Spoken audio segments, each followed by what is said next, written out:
We start with Israel. They say that there are more than 220 hostages still being held by Hamas. Of those, 4 have been released, 2 of them American.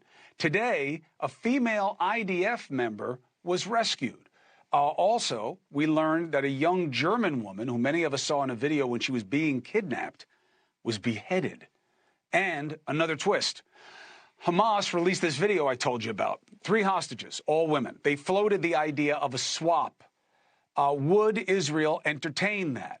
The 5,000, 6,000 Palestinian prisoners that they have. Is this a legitimate offer to consider, or is this propaganda to reject?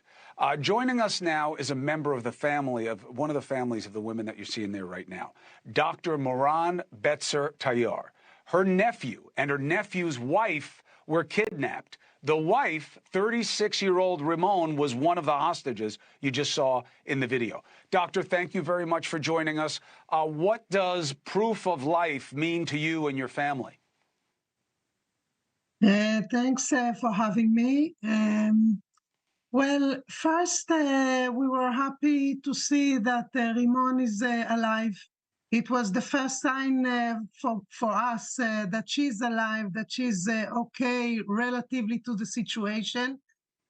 So we can say that it gave us a little bit of faith that we can, that we still have hope and we still have the chance to bring her back home as fast as possible.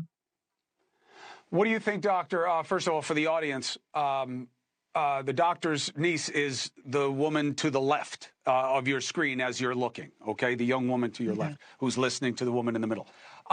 Do you believe that Israel should entertain this offer of an exchange, give the Palestinians whoever Israel has in their prisons for whatever reason, and get all of these hostages back? I have to say that officially we don't have any information about this kind of offer. It's always, on TV, and we don't know that it's exactly the offer that the Israeli government got. But, in my place as a civilian in this country, I don't care how they're gonna do it. If it's supposed to release or it's supposed to do something else. I think it's our government and the international community business to see how they release them. But it's it's their job to release them, and it's our job to say we want them back home immediately. So I won't tell them how to do it, but for me, they need to bring them back home as fast as possible. And if that means a prisoner swap, you're okay with it because getting them home is what matters most? For me, they need to be home, yeah.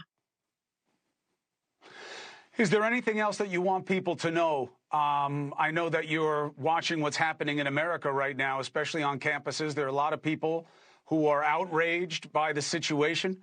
There's a lot more energy against Israel than I've ever seen in this country before, even bordering on anti-Semitism, some of it.